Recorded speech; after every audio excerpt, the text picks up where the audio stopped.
ఎట్టకేలకి Amaravati seed access రోడ్డుకి అడ్డంకులన్నీ తొలగిపోయినాయి. మంగళవారం నాడు హైకోర్టు ఒక తీర్పు ఇచ్చింది. ఆ తీర్పు ఫలితంగా చాలా కాలం పాటు పెండింగ్లో ఉన్నటువంటి ఒక అవాంతరం తొలగిపోయింది.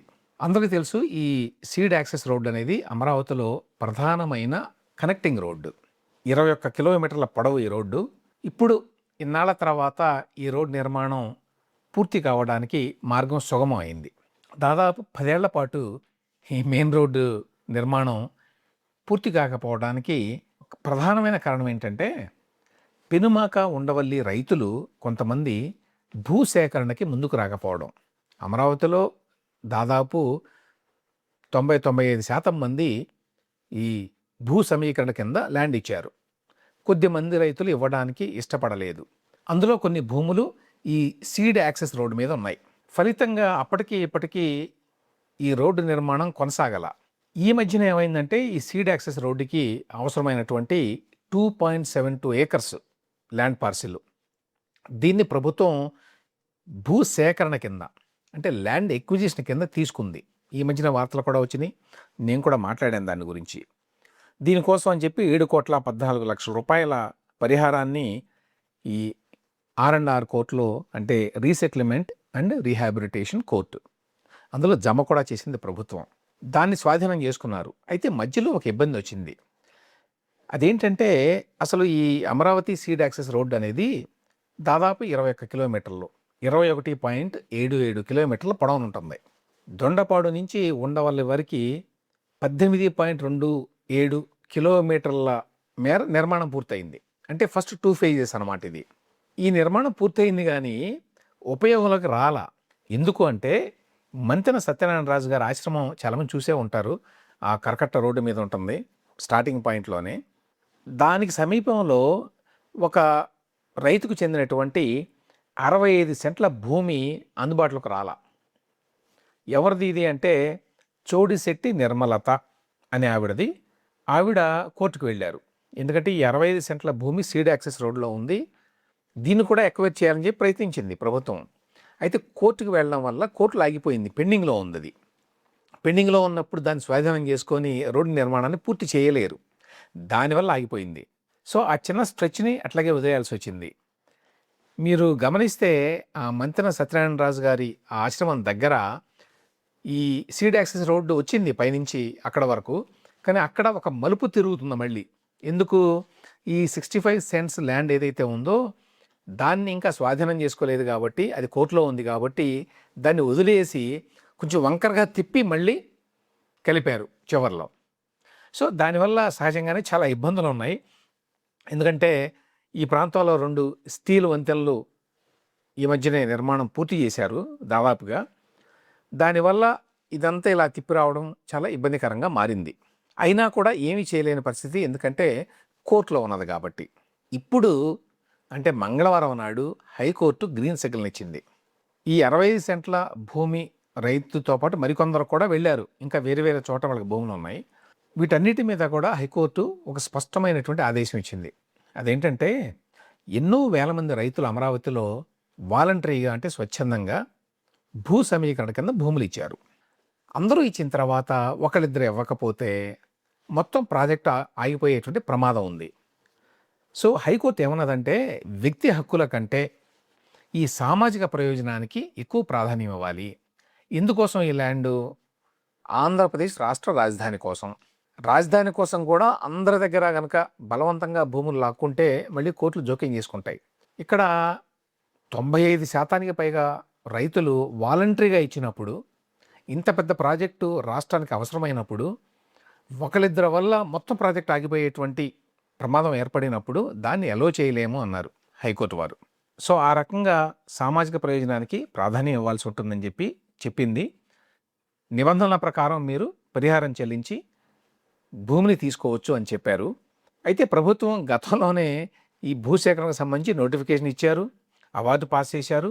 ఈ 65 సెంట్లకు గాను 1,43,28,157 రూపాయలు పరిహారం ఇవ్వాలని చెప్పి నిర్ణయించారు. అది ఆవిడ తీసుకోలేదు కాబట్టి R&R కోర్టులో డిపాజిట్ చేసింది ప్రభుత్వం. సో అది కూడా అయిపోయింది. సో ఈ పరిహారం మొత్తాన్ని కూడా జమ చేశారు కాబట్టి మంగళవారం నాడు ఈ హైకోర్టు తీర్పు వచ్చిన వెంటనే అధికారులు వెళ్ళి ఆ భూమిని స్వాధీనం చేసుకున్నారు. 65 సెంట్లు. పనులు కూడా మొదలుపెట్టేశారు. ఎందుకంటే యాక్చువల్గా నేను చెప్పాను, ఈ 13 కిలోమీటర్ల రోడ్డు నిర్మాణం పూర్తయింది దాదాపుగా, ఎక్సెప్ట్ ఈ చిన్న బిట్టు తప్ప, ఈ 65 సెంట్లు తప్ప. ఇప్పుడు చంద్రబాబు నాయుడు గారు రేపు ఆగస్టు 13వ తేదీన లాంఛనంగా ప్రారంభిస్తారు ఈ రోడ్డుని. అందుకోసం అని చెప్పి ఈ 65 సెంట్ల ఆ భూమిని తీసుకొని తక్షణమే పనులు మొదలుపెట్టారు నిన్ననే. అంటే రేపు పొద్దునకి రెడీ కావాలన్నమాట.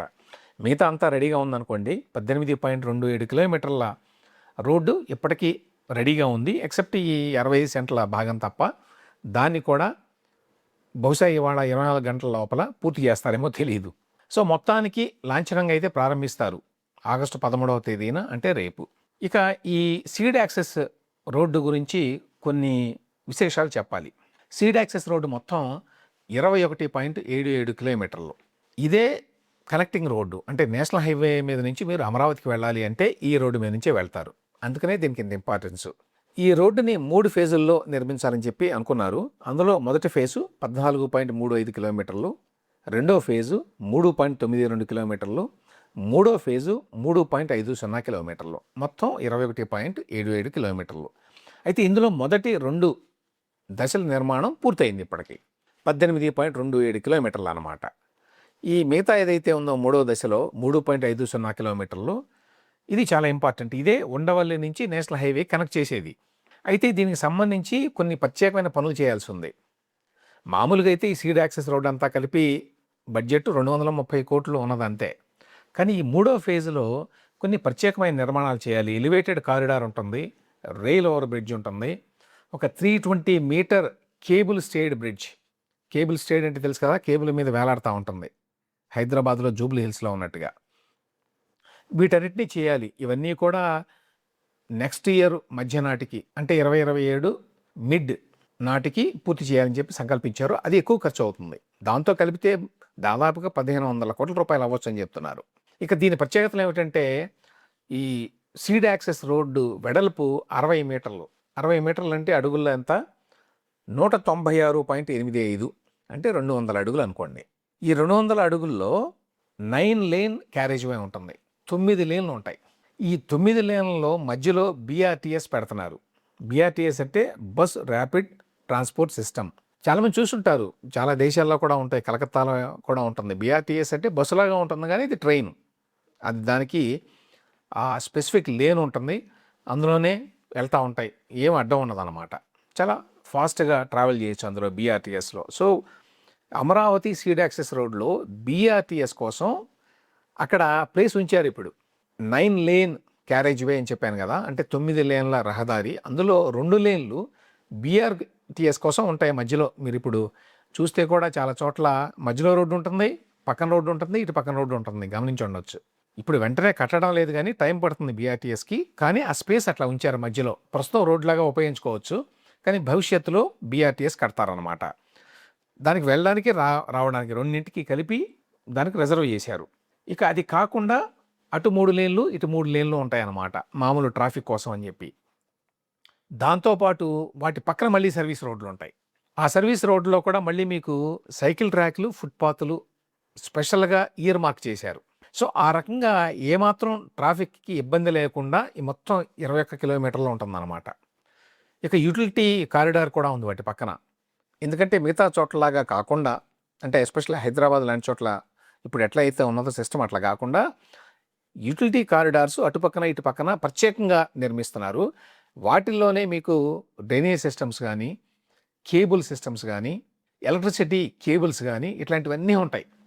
కాబట్టి రోడ్డుతో సంబంధం ఉండదు. ఎప్పుడు ఏదన్నా రిపేర్ చేయాలన్నా కూడా రోడ్డుతో ఏమి సంబంధం ఉండదు. ఇప్పుడేం జరుగుతుంది, జనరల్గా మీరు ఏదన్నా రిపేర్ చేయాలంటే, ఒక వాటర్ లైన్ వేయాలంటే కొత్తగా ఏదో ICT అంటే కమ్యూనికేషన్ కేబుల్ కొత్తగా వేయాలంటే తవ్వుతారు మొత్తం మళ్ళీ రోడ్డు. ఆ అవసరం ఉన్నది ఇందులో.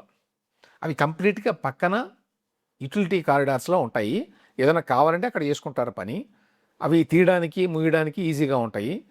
వాటితో మెయిన్ ఈ లేన్స్ ఏవైతే ఉన్నాయో వాటికి సంబంధం ఉండదన్నమాట. సో ఆ రకంగా అమరావతిలో వేయబోయే రోడ్లు చాలా ప్రత్యేకమైనవి. అంటే భవిష్యత్తులో ట్రాఫిక్కి ఎటువంటి ఇబ్బందులు ఉండవు. తర్వాత సివిక్ వర్క్స్ ఏవైనా ఉంటే, అంటే కొత్తగా వాటర్ లైన్స్ ఇవ్వాలన్నా, కొత్తగా ఏదైనా ఎలక్ట్రిసిటీ కేబుల్స్ వేయాలన్నా, అండర్‌గ్రౌండ్ కేబుల్స్ అంటే ఓన్లీ స్తంభం ఉంటుంది, దానికి లైట్ ఉంటుంది అంతే. కేబుల్స్ వేలాడవనమాట మొత్తం రోడ్డు పొడవున. ఎటువంటి అడ్డం ఉండదు.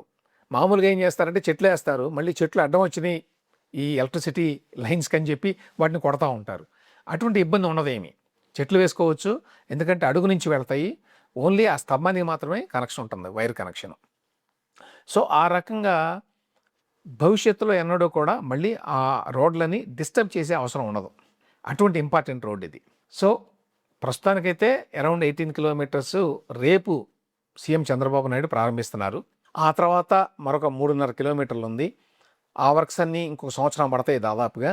అప్పటికి కానీ ఫుల్ ఫ్లెడ్జ్డ్గా ఈ అమరావతి సీడ్ యాక్సెస్ రోడ్డు అందుబాటులోకి రాదు. సీడ్ యాక్సెస్ రోడ్డు అన్నారు అందుకనే దాన్ని. అది చాలా కీలకమైన రోడ్డు అనమాట అమరావతికి. అంటే రాజ్‌పథ్ అంటారు కదా ఢిల్లీలో, అట్లాగా మెయిన్ రోడ్ అది.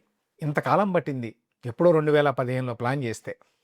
ఎట్టకేలకి హైకోర్టు తీర్పు పుణ్యమా అని ఈ రోడ్డు నిర్మాణానికి అన్ని అడ్డంకులు తొలగిపోయినాయి. కాబట్టి ఇక నుంచి ఎవరైనా అమరావతి వెళ్ళాలి అనుకుంటే, ఇంతకాలం అయిన తర్వాత కూడా అసలు అమరావతిలోకి వెళ్ళడానికి ఏదైనా చూద్దామని బయలుదేరితే అన్ని అడ్డంకులే ఉంటాయి. అందరికీ తెలుసు, కరకట్ట రోడ్డు మీద నుంచి వెళ్తారు, చిన్న రోడ్డు అది. దాంట్లోనే అందరూ వెళ్ళాలి, సీఎం గారు వెళ్ళాలి, అందులోనే న్యాయమూర్తులు వెళ్ళాలి. దాంతో ఎప్పుడు ట్రాఫిక్ ఇబ్బందులు, వాళ్ళు వస్తున్నారని చెప్పి ఆపేస్తారు. ఇది చూసి చాలామంది తిట్టుకునేవాళ్ళు, ఇంతవరకు కనీసం ఒక్క రోడ్డు కూడా లేదు అమరావతికి, ఎప్పటికీ నిర్మాణం పూర్తవుతుందని. సో అన్ని అడ్డంకులను అధిగమించి ఇన్నాళ్ళకి అమరావతికి బయట నుంచి ఎక్కడి నుంచి అయినా సరే, ఆంధ్రప్రదేశ్లో వివిధ ప్రాంతాల నుంచి కానివ్వండి, లేక చాలామంది హైదరాబాద్ నుంచి వెళ్తారు కాబట్టి హైదరాబాద్ నుంచి కానివ్వండి, ఇప్పుడు ఇక అమరావతి చేరుకోవడం చాలా ఈజీ.